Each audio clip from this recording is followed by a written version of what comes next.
Welcome to The Input. I'm Brandy Carter. And I'm Michael Eggleton. And for today's episode, Netflix has a glitch, the Tesla cars can be hacked, and a Dutchman was stranded in an airport in China for 10 days. All that and more at The Input.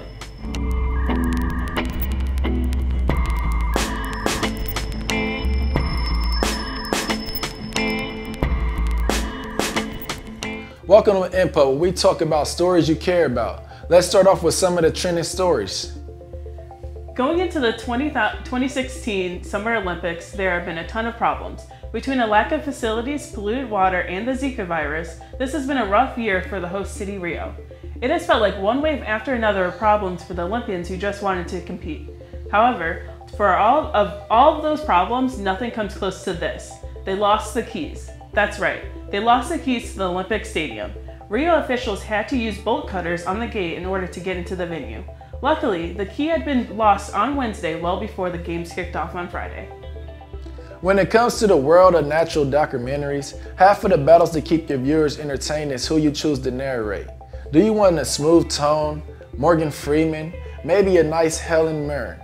Maybe the comedy stylings of Aziz Ansari. Recent Netflix glitch got us real close to the last one. The glitch caused the episode of the Planet Earth series has the subtitles replaced with the subtitles from the most recent Aziz Ansari special. The writer, comedian, and former character of Parks and Recs leads to a very funny, if not super informative take to the worldwide of animals.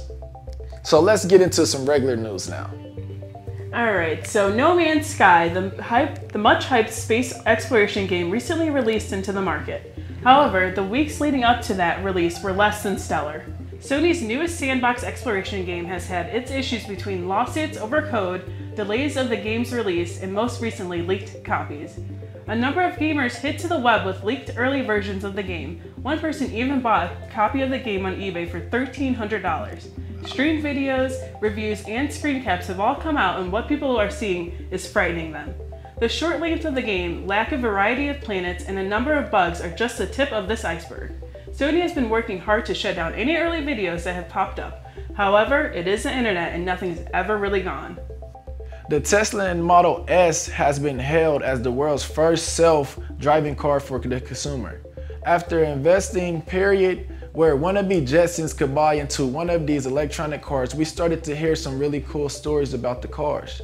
Coming when called, self-parking, and other fancy things. Now, however, we are starting to hear some not so cool stories.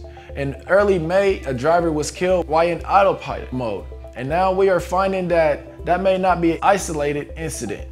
Researchers at the University of South Carolina, China's Beijing University, claim that they have found a way to blind the sensors in the vehicles to keep it from recognizing other cars.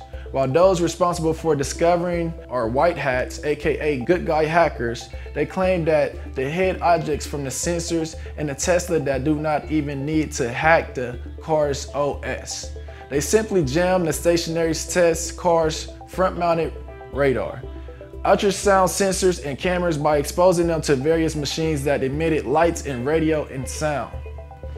Just when it's safe to go back into the water, the Delaware County Health District has found 19 cases of cryptosporidiosis, a microscopic parasite that causes diarrhea, at the famous Zambezi Bay.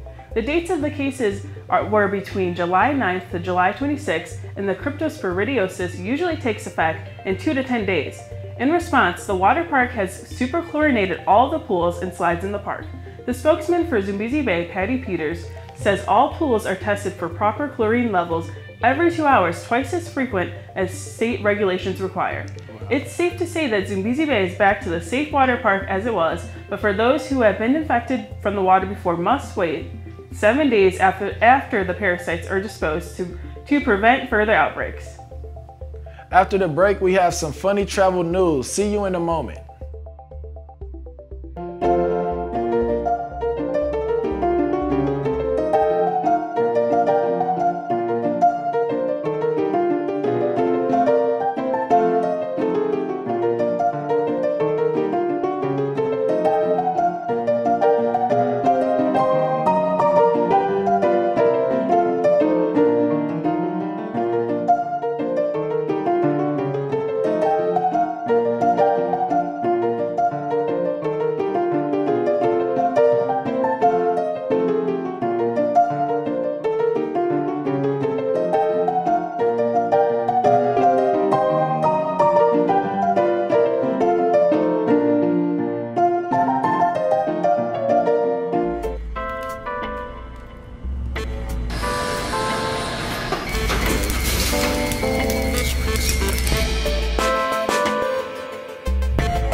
The best dates are the ones that last a lifetime, except if you're Alexander Peter Kurt. Al from the Netherlands met a girl in China online. They talked for roughly 2 months online before they ever romantically 41-year-old Dutchman flew to China to meet his new 26-year-old boo, who only identifies herself as Zing. Waited to the Rongyu International Airport and waited, and 10 days later was hospitalized for exhaustion. When the local media outlets got a contact with Zing, she claimed that she thought the offer to come visit was just a joke. The reason not to respond to his message after he landed, she claimed she was undergoing cosmetic surgery. Kurt returning to the Netherlands feeling hurt. Zing claims that the relationship is far from over and that she plans to visit her jilted love after she is fully recovered. And that's it for today's episode of The Input. I'm Brandy Carter. And I'm Michael Eggleton. All right, see you guys next week.